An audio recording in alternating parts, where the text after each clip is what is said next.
Have you identified any possible entities that could be responsible? No possible leads on where these objects might have come from? We don't, sir. And I think it'll be very difficult to make some sort of positive identification unless you can get to the debris. Whitehouse Briefing, February 17, 2023.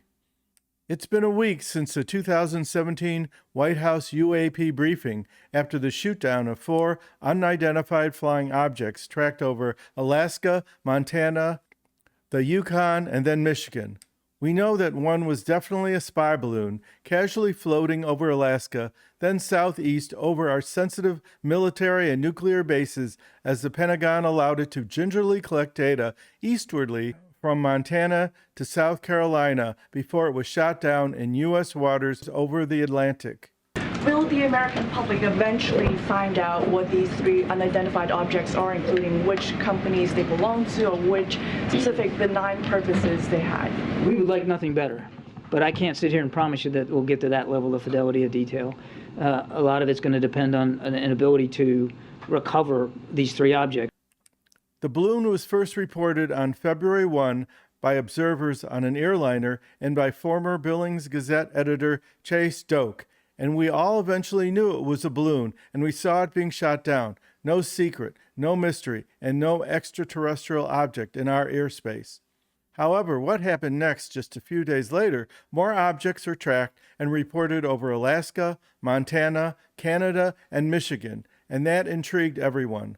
All 3 were not, and I mean not, reported as balloons out of China, but true unknowns.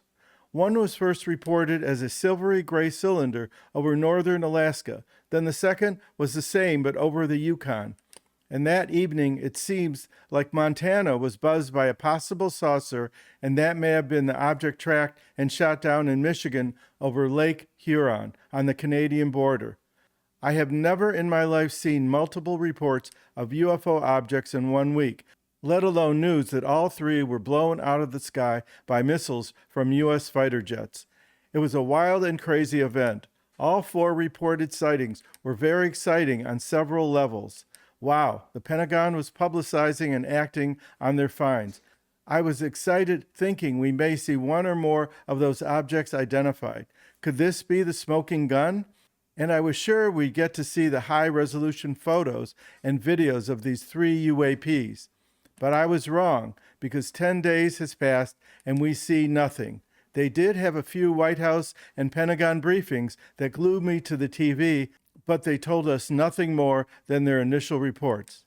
Here's a little nothing from John Kirby at the White House. Have you identified any possible entities that could be responsible for Not these? that I'm aware of, no. So you have no possible leads on where these objects might have come from? We don't, sir. And I think it'll be very difficult to make some sort of positive identification unless you can get to the debris. The now famous 3 were unknown objects in our airspace that needed to be removed. They did not know what they were, and they were not balloons, but they never revealed any videos or still photos. That you know for sure they had. Those jet fighters have high-tech cameras and radar, and several of those jets had engaged. But it was obvious they intended to keep it secret. Frustrating for sure. At one point, a reporter asked John Kirby if they had any videos, and he said, "It defies reason why you wouldn't know what they are." John Kirby responded the following. It defies reason that you would have 0 idea what these 3 objects were, since the fighter jets themselves took video of their sorties. Will you release the cockpit videos from those missions? I'd have to refer you to DOD on that, James, in terms of releasing the imagery. I never said we had 0 idea. I said we don't know what they are, and so did the president. Yes, they do have video recorders, but Kirby did not offer any description or say they would release them. We were all starting to see the picture. The fact is, it seems like the beginning of a cover-up. He eventually said they were likely scientific research balloons. The president also told you that the intelligence community's leading explanations at this point are that they were of benign purpose, probably commercial, recreation, or scientific research.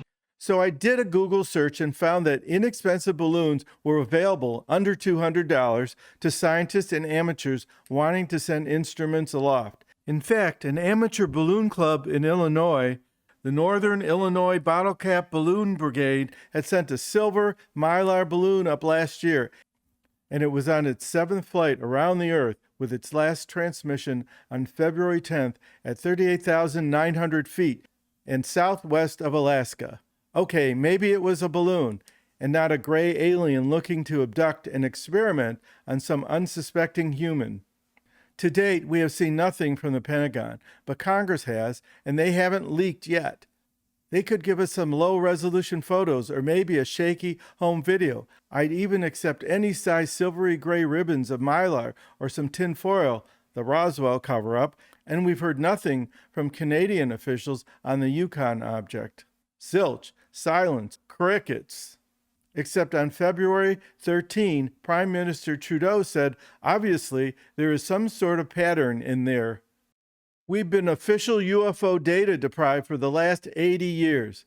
The only immediate solution, and I have been saying this all along in most of my UAP podcasts, we need leakers to tell us the truth. During that White House news briefing, John Kirby fielded lots of questions from reporters on the downed unknown objects. No one was really interested in the Chinese balloon. It was just a balloon. Questions were repeated like, what was the size of the object? Did they have photos? What speed was it traveling? Did they find debris? His answers were, I don't know, or we haven't been able to pick up the debris because it sunk. Or the weather made it difficult to access the areas and the jets were going too fast to get photos. We have high-resolution cameras that will snap photos and record videos at high speed. And of course, they have advanced radar systems that do even more. As I was digesting Kirby's response, it was obvious that what they know has been classified, and we weren't getting any of it. Though after the briefing, I was more convinced that maybe one or two of the objects may actually be balloons, because of the Amateur Balloon Club report.